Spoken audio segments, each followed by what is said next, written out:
Bonjour et bienvenue.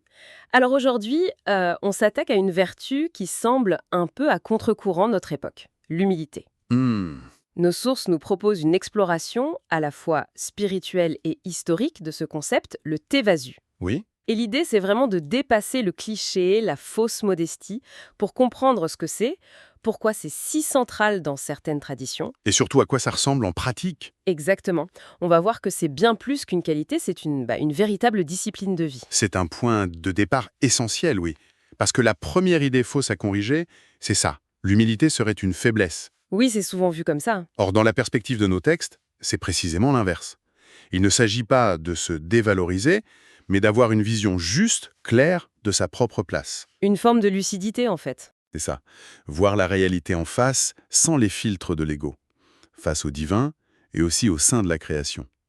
D'ailleurs, une parole prophétique résume ce paradoxe. Ah oui, Elle dit que Dieu élève celui qui s'abaisse par humilité et abaisse celui qui s'élève par orgueil. C'est une inversion complète de nos logiques de réussite, quoi. j'aime beaucoup cette idée de vision claire. Ça sort l'humilité du champ purement moral. Et les textes utilisent des images très, très fortes, presque poétiques pour ça. Oui, c'est vrai. On parle de se voir comme le seuil de la porte sur lequel tout le monde marche, ou comme la paille par rapport au blé. Hmm. Il y a même un vers qui est cité, qui dit en substance « Tout le monde est bon, je suis mauvais. Tout le monde est du blé, je suis de la paille. » C'est radical comme posture. C'est radical. Et c'est voulu. Ces images, elles sont là pour marquer une rupture.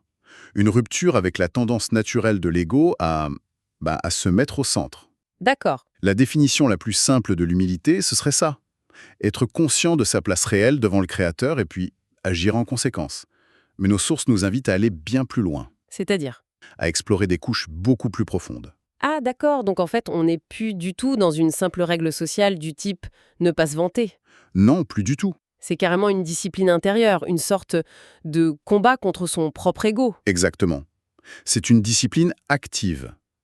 Une des définitions plus poussées, par exemple, c'est de ne voir aucune valeur intrinsèque en soi-même. C'est-à-dire? L'idée, c'est que toute qualité, toute compétence, tout bien, c'est un don. Ça ne nous appartient pas en propre. D'accord, je vois. Une autre définition, plus pratique. Accueillir tout le monde avec le même respect, la même modestie, que ce soit un roi ou un mendiant. Et au niveau le plus élevé? Au niveau le plus élevé, les textes décrivent ça comme une vigilance de tous les instants. Une lutte pour étouffer dans l'œuf la moindre pensée de supériorité. Cette idée de vigilance constante, ça semble presque surhumain. On parle d'un idéal ou d'une pratique réelle? Parce que ça peut rester très abstrait. C'est la question clé. Est-ce que les sources nous donnent des exemples concrets? Comment est-ce qu'une personne de pouvoir, par exemple, mettait ça en pratique? Et oui, heureusement, les textes sont remplis d'anecdotes qui montrent que ce n'était pas qu'une théorie. Ah, L'une des plus célèbres est celle du calife Omar. oui. C'est un homme au sommet du pouvoir, hein. Et un jour, des ambassadeurs étrangers viennent le rencontrer. C'est typiquement le moment où un dirigeant voudrait projeter une image de puissance. Le moment parfait pour que l'ego s'enflamme, j'imagine. Exactement. Et lui, à ce moment précis, il sent monter en lui cette pointe d'orgueil, une satisfaction de sa propre importance. Et sa réaction n'est pas du tout celle qu'on attendrait. Pas du tout. Au lieu de se pavaner, il se lève, il prend une grande outre remplie d'eau, la met sur son épaule et il commence à marcher avec, dans la ville, comme un simple porteur d'eau. Incroyable. Et les gens? Les gens sont stupéfaits, bien sûr. Ses compagnons lui demandent pourquoi il fait ça, et sa réponse est d'une honnêteté désarmante. Il dit simplement « Mon âme s'est enorgueillie et j'ai voulu l'humilier Ce n'était pas un spectacle pour les autres, donc. ». Non, c'était un acte de discipline personnelle, un remède immédiat qu'il s'applique à lui-même. C'est une histoire incroyable parce qu'elle montre que l'humilité n'est pas un état passif, mais une action délibérée. C'est un exercice, en fait.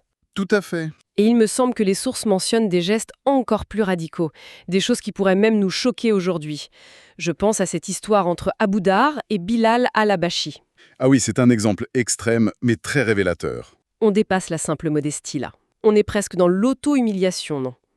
Pouvez-vous nous raconter ça? Alors, lors d'une dispute, Abu Dhar, dans un accès de colère, insulte Bilal en faisant référence à la couleur de peau de sa mère. Ah oui, C'était une parole profondément blessante, raciste, une réminiscence de mentalité que l'islam cherchait justement à abolir. et la réaction du prophète Mohammed, paix sur lui? Il le réprimande très sévèrement. Il lui dit « Tu es un homme qui porte en lui des traces de l'ignorance. La prise de conscience a dû être brutale pour lui. Dévastatrice.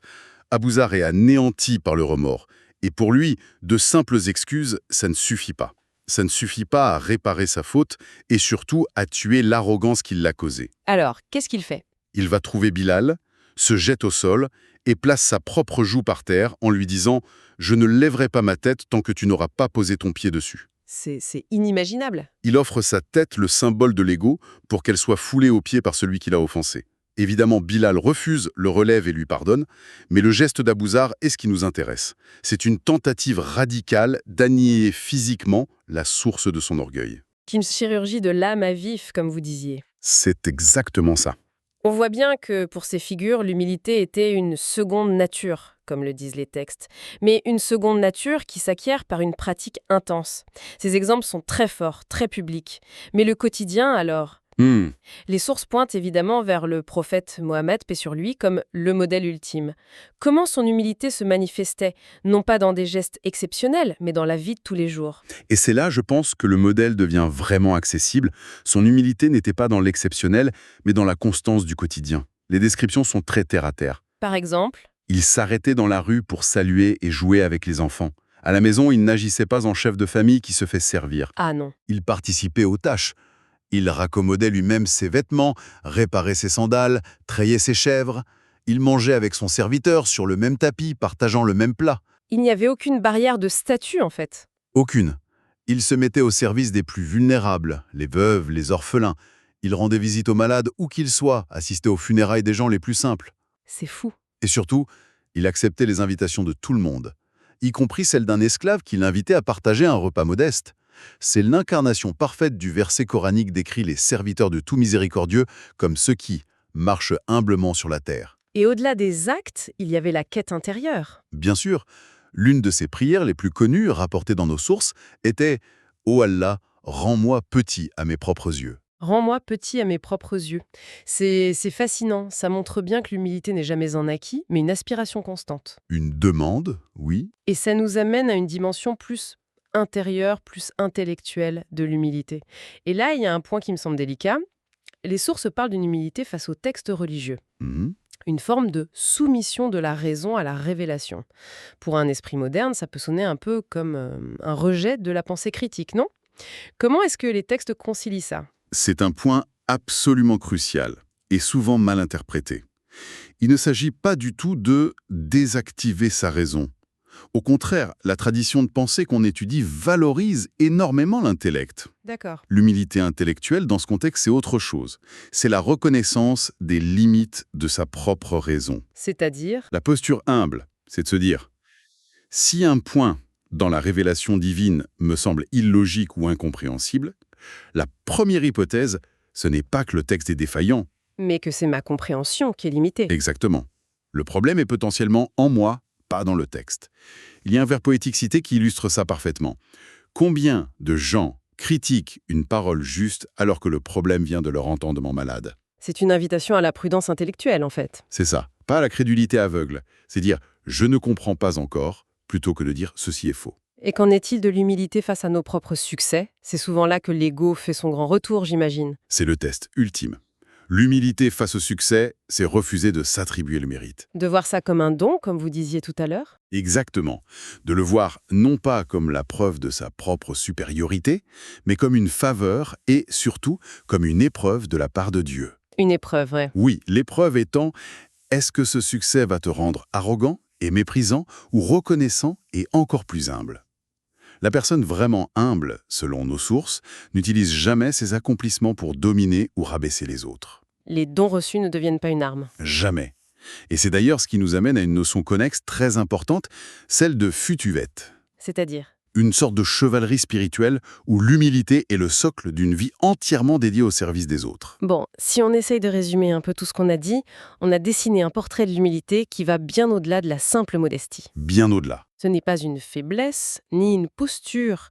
C'est une force, une lucidité qui naît d'une vision juste de soi face à la grandeur du Créateur. Mhm. Une vertu qui n'est pas passive mais active, qui s'incarne dans des actes de discipline concrets et qui est décrite comme la porte d'entrée principale du palais de toutes les autres vertus. C'est la porte d'entrée et c'est aussi le chemin vers le point le plus élevé de la proximité spirituelle. Les sources nous laissent avec une image finale incroyablement puissante. Laquelle? Le moment où le croyant est décrit comme étant le plus proche de Dieu, c'est durant la prosternation.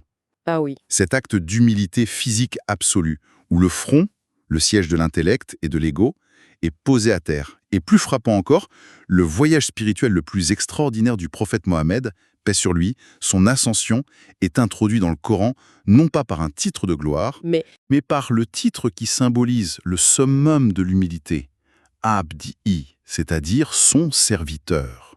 L'honneur suprême est conféré à travers le titre de la servitude la plus humble. ce paradoxe est le cœur de tout ce que nous avons dit. Et ça nous laisse avec une dernière piste de réflexion. Vous avez mentionné ce concept de fusiovète, cette noblesse d'âme. Oui, Ça soulève une question à méditer. Comment est-ce que l'acte de s'abaisser intérieurement, de se voir comme la paille ou le seuil, devient le fondement paradoxal d'une vie active, forte et entièrement dédiée à élever et à servir les autres?